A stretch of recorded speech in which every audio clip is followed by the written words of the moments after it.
Estimados estudiantes de nivel 3, tengan todos ustedes muy buenos días. Vamos a empezar con nuestra clase de esta semana y vamos a tratar el tema de coordinación nerviosa. Ya, vamos a empezar entonces de una vez, entramos en el tema y empezaremos pues hablando de lo que viene a ser, cuando hablamos de coordinación nerviosa, justamente estamos hablando de todo lo que viene a ser nuestro sistema nervioso. Correcto. El sistema nervioso, pues, es un conjunto de órganos que justamente van a poder permitirnos captar toda la información del medio externo y relacionarnos con este entorno. Está formado por un sistema nervioso central que justamente está constituido por el cerebro, cerebelo, tronco encefálico y médula espinal, y a lo largo del cuerpo se distribuye una serie de nervios a los cuales conoceremos como sistema nervioso periférico. ¿Sí? Acá tenemos el sistema nervioso central formado por el cerebro, cerebelo, el tronco encefálico donde está el puente valorio, también conocido como protuberancia anular, el bulbo raquídeo, mesencéfalo, que vamos a ir conociendo poco a poco mientras vayamos avanzando con la clase el día de hoy. Y la médula espinal, que también forma parte de este sistema nervioso central, que justamente es el que nos vamos a abocar el día de hoy. Primero lo que tendríamos que decir es hablar sobre una definición, un concepto de lo que viene a ser el sistema nervioso central, o bueno, sistema nervioso en general. Pues dice que es el conjunto de órganos encargados de percibir diferentes tipos de estímulos y transmitir excitación de dichos estímulos que dichos estímulos provocan. En otras palabras, relacionan al individuo con su medio externo y controlan su medio interno. En resumen, el sistema nervioso desempeña las siguientes funciones. Una función sensitiva, porque es el centro de todas nuestras sensaciones, ¿no? De los sentidos. Una función motora, permite justamente realizar movimiento y también permite pues tener funciones intelectuales, ¿no? Como el pensamiento, razonamiento, etcétera. ¿Correcto? Entonces ese sería un concepto de lo que es nuestro sistema nervioso. Vemos aquí una clasificación de lo que vendría a ser nuestro sistema nervioso y vamos a ver que, bueno, el principal constituyente de dicho sistema nervioso viene a ser la neurona, que justo en la clase pasada hablábamos del tejido nervioso formado por neuronas, neuroglias, pero dentro de ellas, pues las neuronas son las más importantes, ya que son las que cumplen la función de producir, conducir y transmitir el famoso impulso nervioso. Entonces, la neurona constituye el sistema nervioso y se puede dividir en sistema nervioso central, formado por la médula espinal y el encéfalo. Y el encéfalo está formado, pues, a su vez, por todos los órganos que están dentro de nuestra cavidad craneal, como, pues, el cerebro, ¿no? El cerebelo, lo que vendría a ser, pues, el tronco encefálico, etcétera. ¿Sí? Luego tenemos el sistema nervioso periférico, constituido por nervios sensitivos, nervios motores y nervios mixtos que pueden cumplir doble función, conducir tanto sensaciones como movimiento. Por eso, nervios sensitivos conducen todas nuestras sensaciones, nervios motores ayudan a conducir la información para el movimiento y los nervios mixtos pues conducirían ambos. Y el tercer tipo de sistema nervioso, que sería el sistema nervioso autónomo, también conocido como sistema nervioso vegetativo, que es el que justamente va a permitir controlar todas las funciones involuntarias que se van a desarrollar dentro de nuestro organismo. Por ejemplo, nosotros tenemos pues un corazón que está latiendo y que nosotros no podemos controlar a voluntad. Entonces este sistema nervioso autónomo estaría permitiendo hacer funcionar a este corazón y así como el corazón, muchos otros órganos que tenemos en nuestro interior y formando parte de nuestra estructura. Entonces ahí estaría lo que es la clasificación y vamos a empezar obviamente con el sistema nervioso central, que justamente te decía que es en el que nos vamos a abarcar el día de hoy. Y para poder hablar del sistema nervioso central, primero tendríamos que hablar del encéfalo. Y mencionar que el caso del encéfalo pues está formado por todos los órganos que en este caso están dentro de nuestra cavidad craneal, dentro del cráneo. ¿De acuerdo? Y para poder empezar tendríamos que empezar pues con el órgano más grande e importante del encéfalo, que en este caso vendría a ser el cerebro. Dice que este constituye la parte anterior y posterior del encéfalo. O sea, va desde adelante hacia atrás. ¿Sí? Y dice que la porción es la porción más voluminosa e importante de lo que vendría a ser el encéfalo. Mide o pesa aproximadamente 200 gramos. Sí, ese sería su peso aproximado, 1,2 kg, ¿no? 1,200 gramos. Y se puede dividir en dos partes, que justamente van a ser los hemisferios. Aquí vemos justamente una imagen de nuestro cerebro, ¿no? Va desde la parte delantera hacia la parte posterior de nuestro cráneo, ocupando casi toda la cavidad craneal. Y aproximadamente pesa 1,200 gramos. Dice que nuestro cerebro presenta dos hemisferios cerebrales. Pues va a presentar el hemisferio derecho y el hemisferio izquierdo, ¿no? Ahí está dividido por un surco, en este caso una cisura interhemisférica, ¿no? Que vemos acá que divide a nuestro cerebro en dos partes.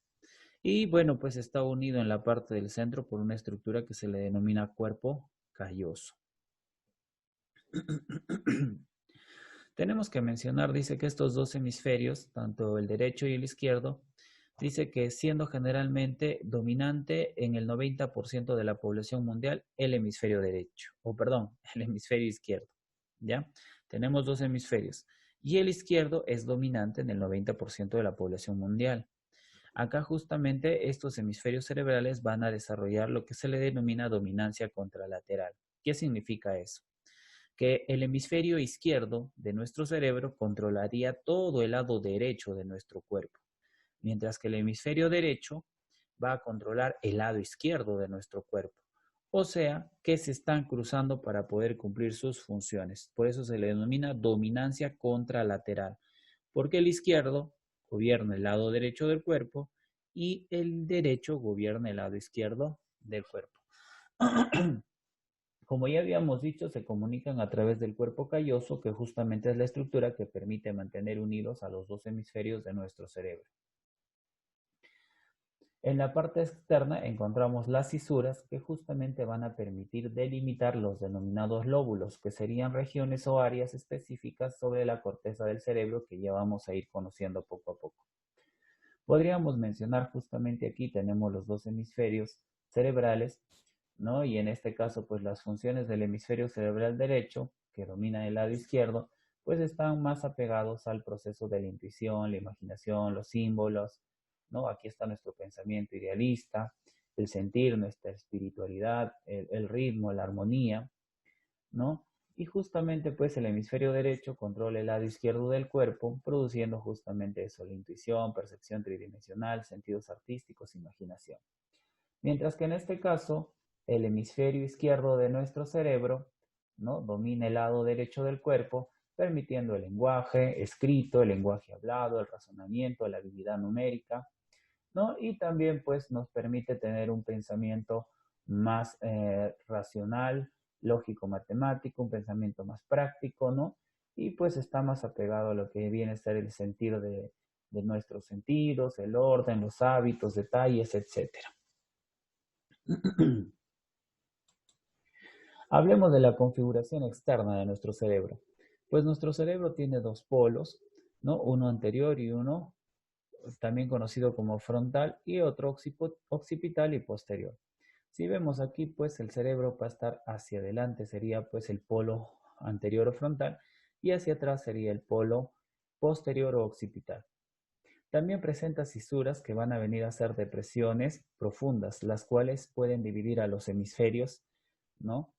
Cerebrales y también los lóbulos. Por ejemplo, tenemos que esto justamente lo va a dividir en lóbulo frontal, parietal, occipital y temporal. Estas cisuras, por ejemplo, acá tenemos la cisura que se denomina cisura de Silvio, que es lateral, está justamente a un costado, dividiendo al lóbulo frontal del lóbulo temporal. Y en la parte media superior de nuestra cabeza encontramos la cisura de Rolando. Esa cisura de Rolando, que es un canal bastante marcado de la corteza de nuestro cerebro, va a permitir dividir al lóbulo frontal de lo que vendría a ser el lóbulo parietal. ¿De acuerdo? Y bueno, pues en lo que vendría a ser la parte media de nuestro cerebro, pues hay una cisura de gran tamaño que justamente pues va a denominarse la cisura interhemisférica, ¿no? Que divide al cerebro en dos hemisferios. Bueno, también presenta pues los surcos, que son depresiones superficiales, las cuales dividen a los lóbulos en circunvoluciones, que estas estructuras que vemos aquí, que justamente pues son pequeños surcos que están sobre la superficie y permite pues dividir a los lóbulos en circunvoluciones.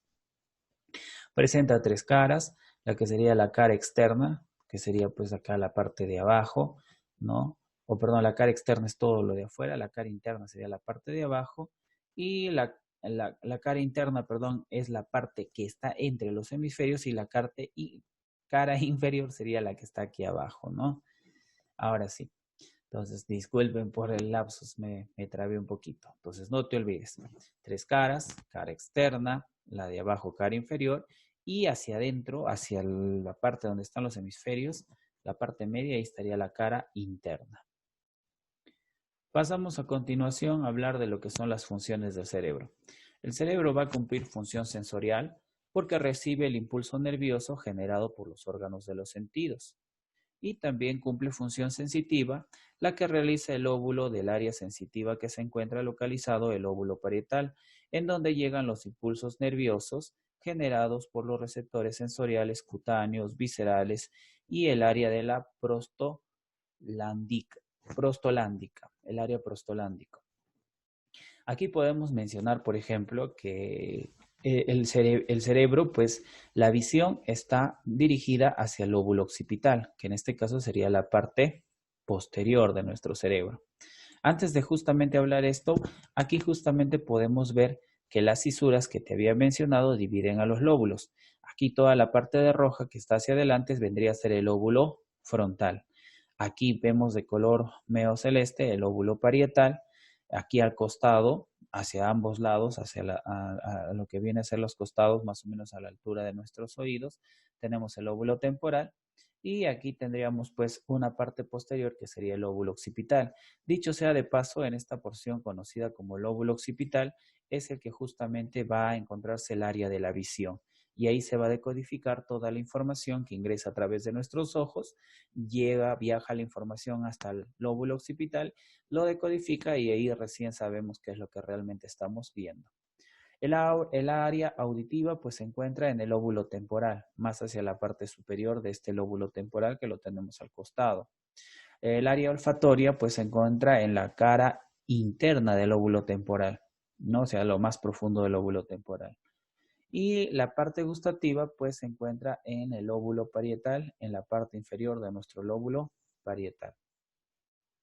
¿Qué funciones más cumple lo que viene a ser el cerebro? Pues cumple función motora, ya que en este caso pues el área motora que se encuentra ubicado en el lóbulo frontal, para ser más exactos en la circunvolución precedental o presental, el cual genera el impulso nervioso que controla los movimientos corporales. Aquí vemos que esta parte de aquí adelante vendría a ser pues todo el lóbulo frontal y aquí estaría pues controlándose toda nuestra función motora, la función de nuestros movimientos.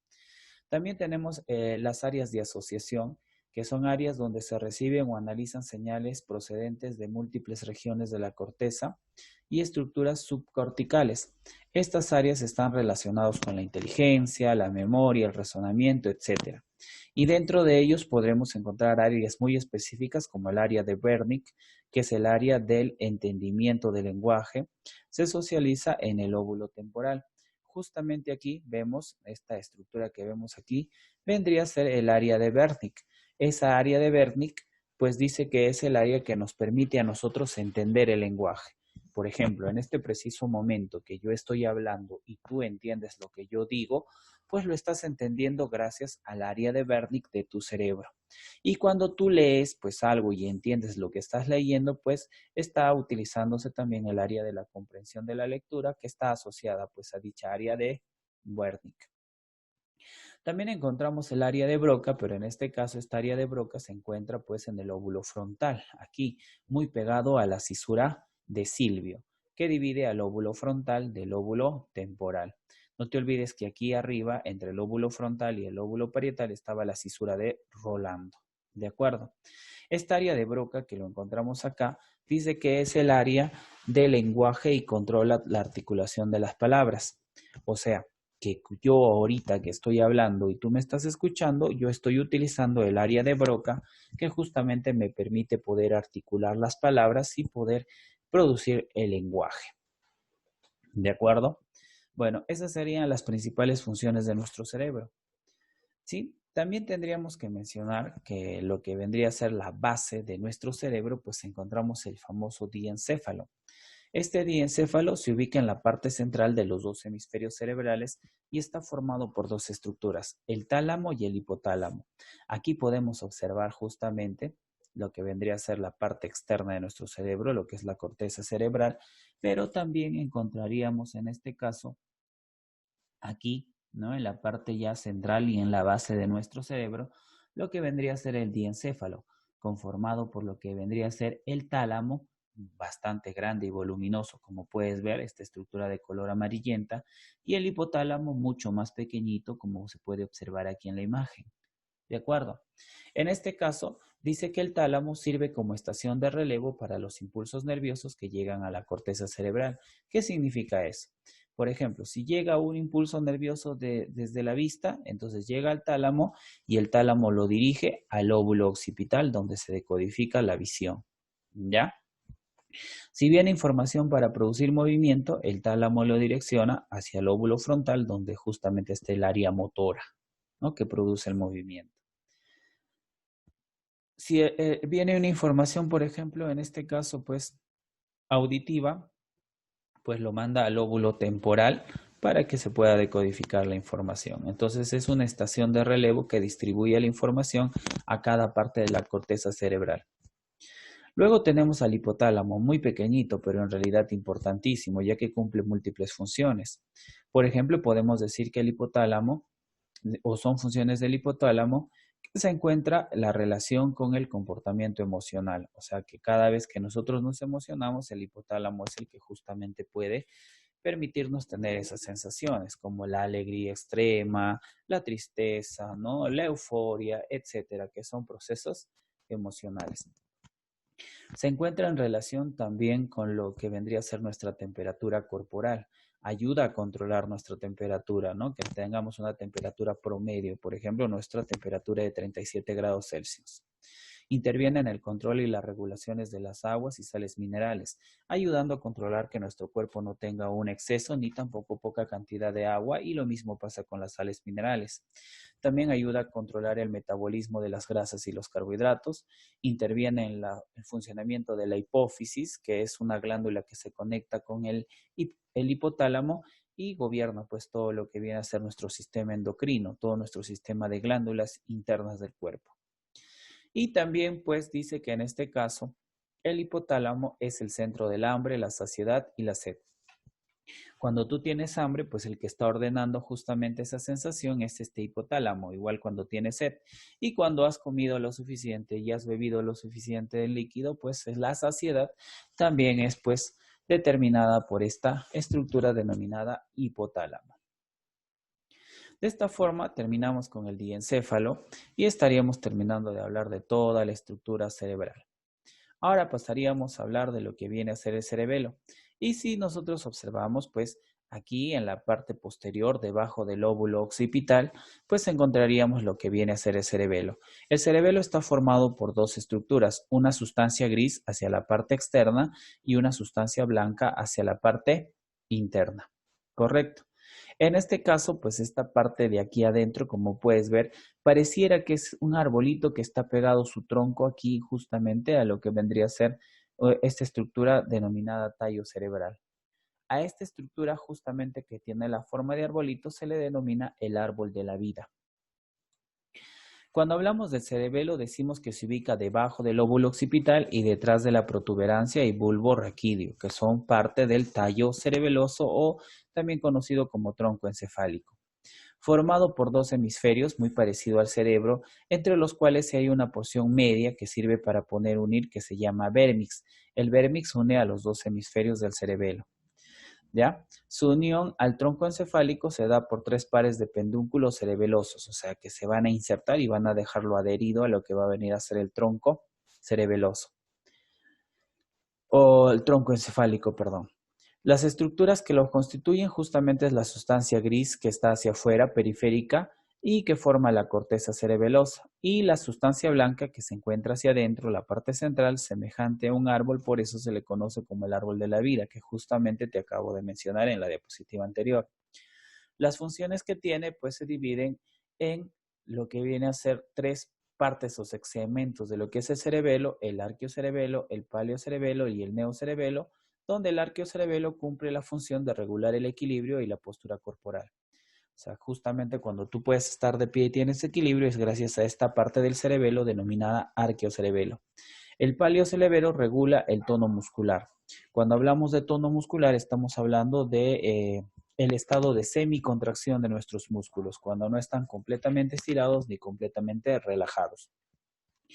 Y el neocerebelo permite la coordinación de los movimientos voluntarios, para ser más precisos, los movimientos finos. O sea, coordina con el lóbulo frontal para poder hacer movimientos voluntarios, como por ejemplo, movimientos finos como la escritura, ¿no?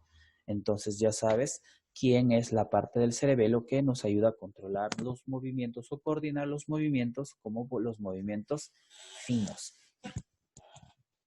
Luego también tendremos a lo que viene a ser el denominado tronco encefálico. Se le denomina así porque justamente pareciera si nuestro cerebro fuera una coliflor, pues esta estructura sería el tallito, el tronquito de la coliflor, ¿cierto? Bueno, esa sería una semejanza que podríamos mencionar, ¿no? Entonces, si algún momento te piden elaborar una maqueta de un cerebro, ya sabes que podrías utilizar una coliflor para poder desarrollarlo. El tronco encefálico, también llamado tallo cerebral, es un órgano que pertenece al encéfalo y que comunica al cerebro con la médula espinal y también con el cerebelo.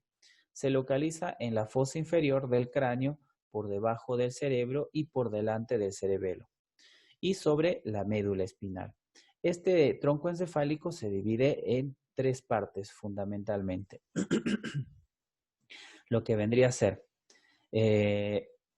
el bulbo raquídeo, el puente valorio también denominada protuberancia anular, y el mesencéfalo, que serían las tres porciones que están constituyendo al denominado tronco encefálico. Como podemos ver, está debajo del cerebro, ¿no? Que está formado pues por la corteza cerebral y el diencéfalo, y pues debajo de lo que viene a ser el bulbo raquídeo está la médula espinal. Y también diríamos que este tronco encefálico está delante del cerebelo, como se puede precisar y se puede observar en el gráfico. Entonces, el tronco encefálico está formado por el bulbo raquídeo, ¿no? Que sería esta parte de acá, que se une por debajo con la médula espinal. Este bulbo raquídeo, también llamado médula oblonga, representa la parte inferior del tronco encefálico y está a continuación de lo que es la médula espinal. Las funciones que presenta este bulbo raquídeo dice presenta la formación reticular ascendente que controla el ritmo del sueño y la vigilia. O sea que cuando tienes sueño, pues el que está ordenando es este bulbo raquídeo. Si ya quieres despertarte, el que está ordenando es el bulbo raquídeo. También podemos decir que presenta los centros reflejos vitales y regula, por ejemplo, la frecuencia cardíaca, la respiración y el diámetro de los vasos sanguíneos. O sea que en este caso está controlando el funcionamiento de nuestro corazón, de nuestros pulmones, este denominado bulbo raquídeo. Si nosotros tuviéramos pues una lesión grave en este bulbo raquídeo, podría ser altamente peligrosa, ya que podríamos pues tener un paro cardíaco, un paro respiratorio. Entonces es un área muy importante de nuestro organismo. También podemos decir que presenta otros centros que regulan, por ejemplo, la deglución. O sea, cuando pasamos el alimento, el que permite ordenar ese proceso viene a ser el bulbo raquídeo.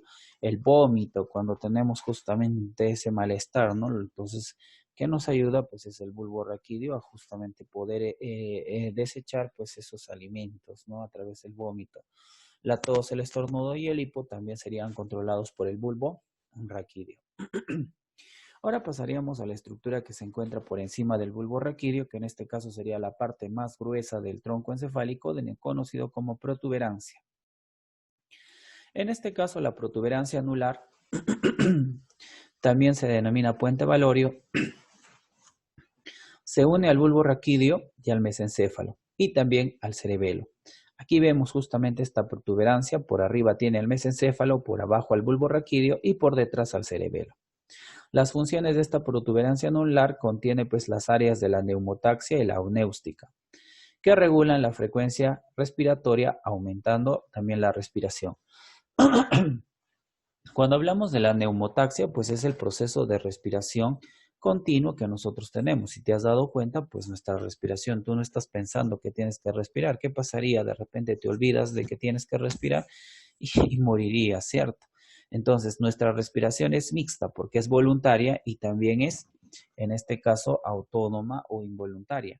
Estás respirando, esa parte que involuntaria de nuestra respiración es la neumotaxia y la apnéstica es la parte más bien voluntaria. ¿Y cuándo haces una apnéstica?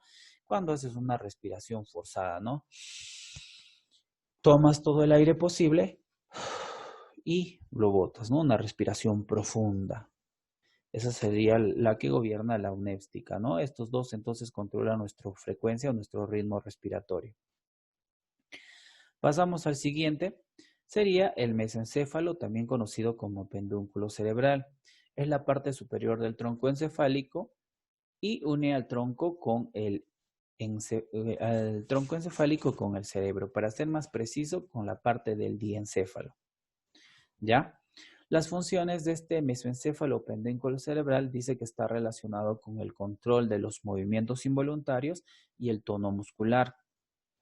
O sea que cada uno de los movimientos involuntarios, como por ejemplo los movimientos de lo que viene a ser nuestro estómago cuando realizamos, por ejemplo, la digestión, los movimientos peristálticos y muchos otros que hay en nuestro cuerpo son controlados por el mesencéfalo.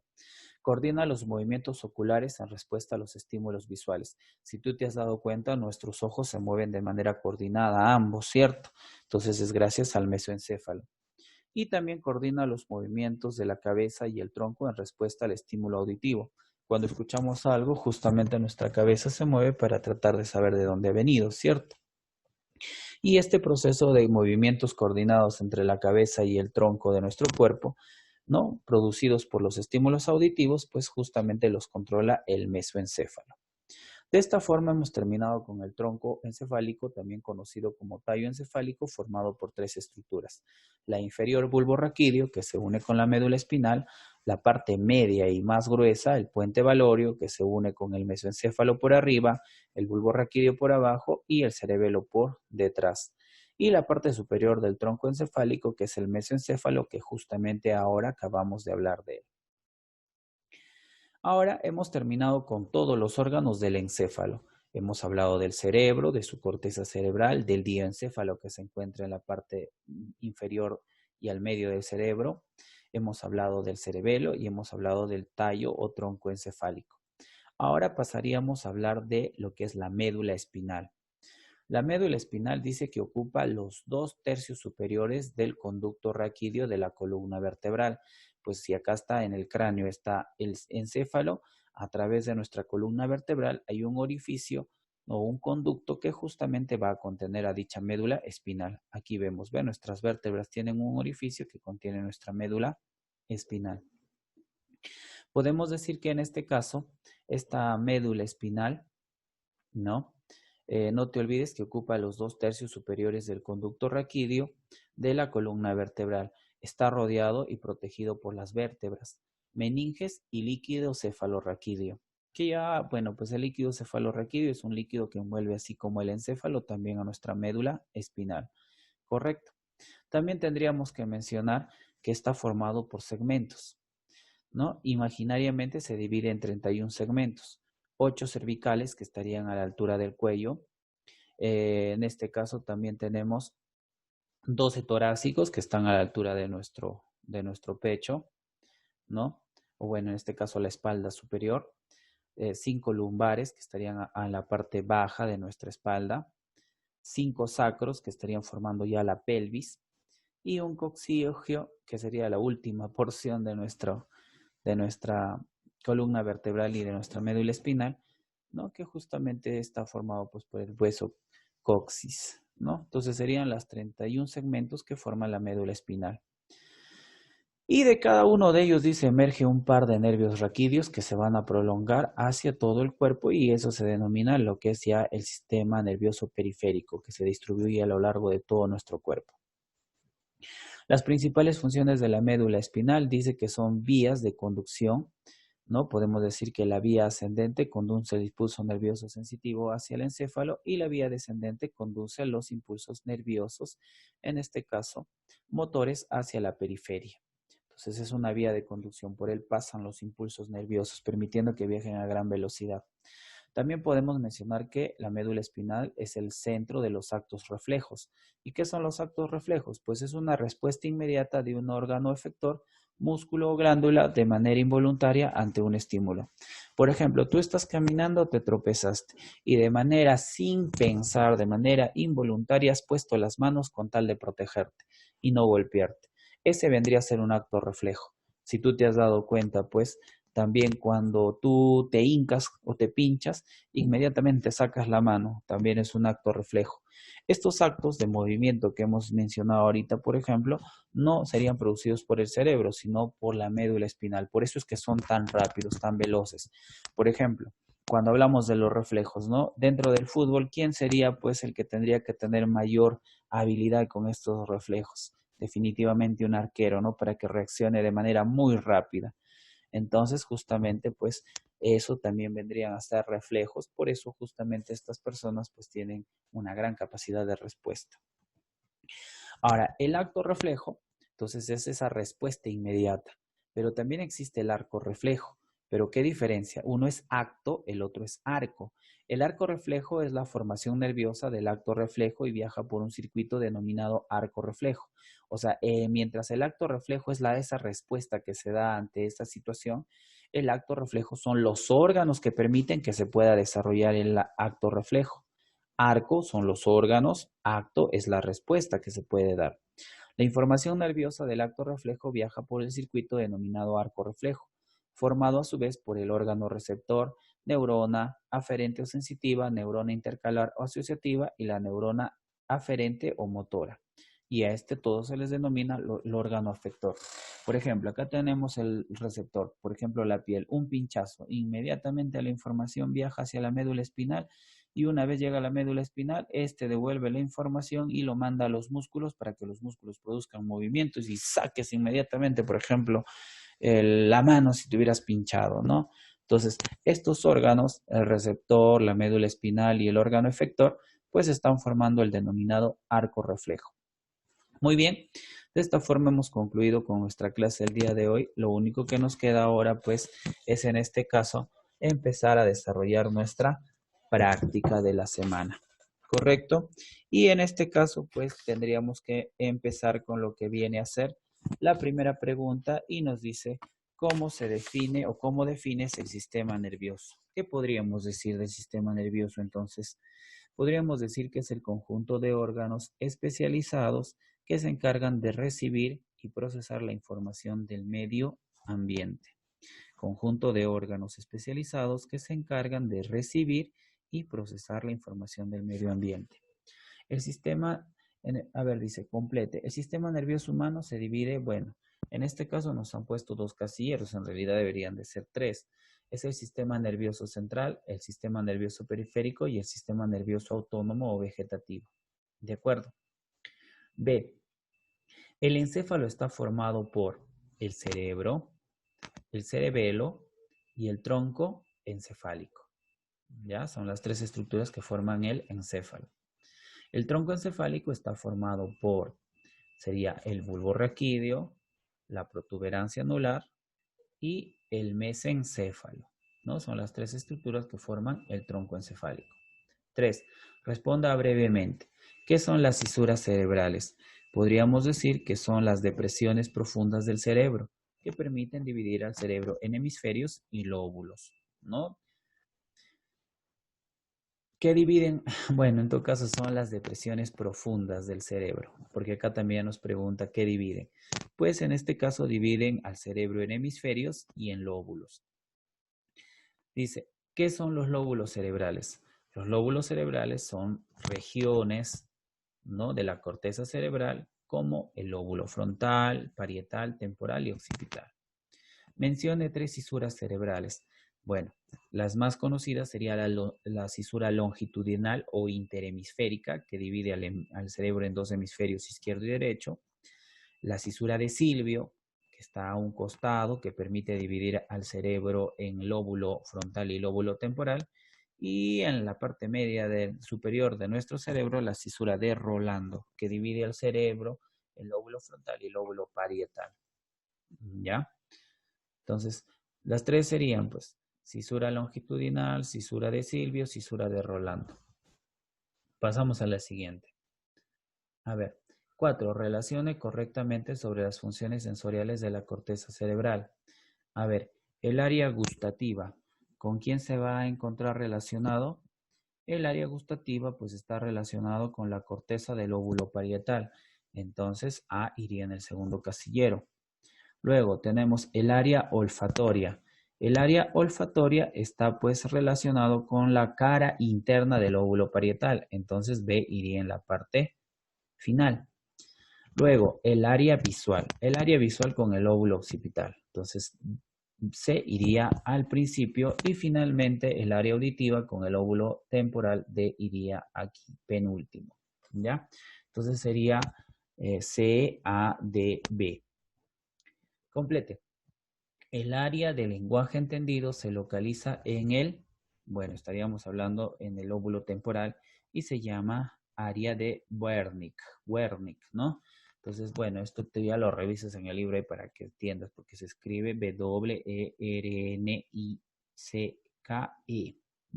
Wernicke se escribe, pero se lee Wernicke. El área controla el lenguaje hablado. El área de Broca, ¿no? Controla el lenguaje hablado y se ubica en el lóbulo frontal. A ver, 6. Relacione, dice. Mediante las flechas, las funciones del cerebro. Función sensitiva, ¿qué diríamos en este caso? Controla, bueno, pues en este caso a los receptores cutáneos, viscerales, etc. Función motora, controla los movimientos del cuerpo, los movimientos corporales. Y función de asociación, pues controla la inteligencia, memoria y razonamiento.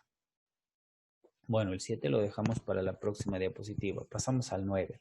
7 y 8 están en la siguiente diapositiva. ¿En qué área se encuentra la zona motora del lenguaje articulado? Ya.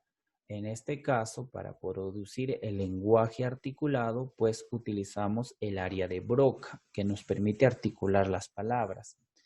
¿No? 10. Relacione el equilibrio, cerebelo, inteligencia, cerebro, sueño y vigilia. Estaríamos hablando en este caso del bulbo raquídeo. Y los movimientos involuntarios, mesoencéfalo. Entonces acá sería B, A, D, C. Complete el número de segmentos imaginarios de la médula espinal. Pues en este caso decimos que tiene 8 segmentos cervicales, 12 segmentos torácicos, 5 lumbares, 5 sacros y un coccigio. Total 31 segmentos.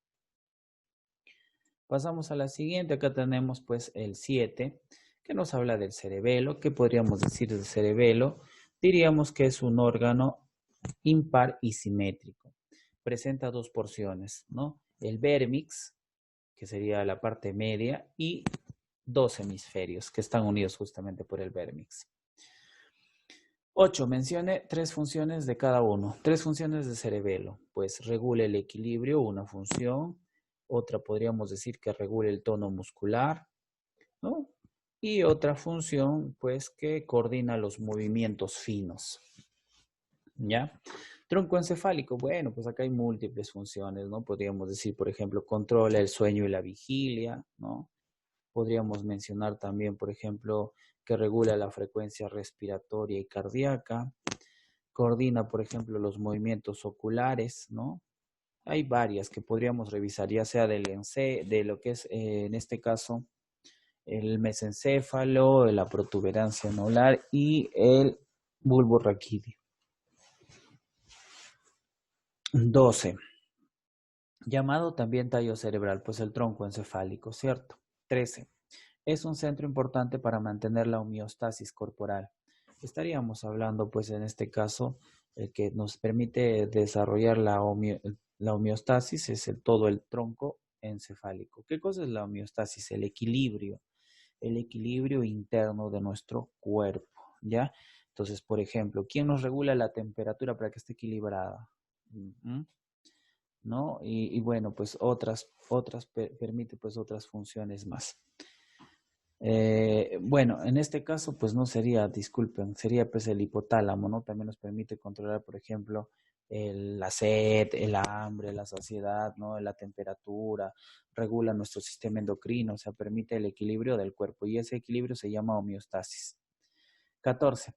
La neurona aferente del arco reflejo es una neurona de tipo, bueno, cuando hablamos en este caso de la neurona aferente, es la neurona que lleva hacia afuera el impulso nervioso. ¿Y quién lleva hacia afuera? Pues en este caso la neurona sensitiva llevaba hacia la médula espinal la información y la neurona motora lleva pues desde la médula hacia afuera para que nuestros músculos reaccionen. Entonces sería pues cumple una función motora o es de tipo motora. Muy bien, de esta forma hemos concluido con nuestra clase del día de hoy. Les agradezco por estar atentos al video y mencionarte que la tarea pues es la autoevaluación y también tendríamos pues que trabajar en este caso un resumen que lo puedes hacer en forma de organizador de todo el tema que hemos desarrollado el día de hoy y tiene que estar plasmado en tu cuadernito. Muy bien, gracias por su atención. Nos vemos en la tarde en el apoyo académico. Cuídense mucho. Hasta luego, chicos.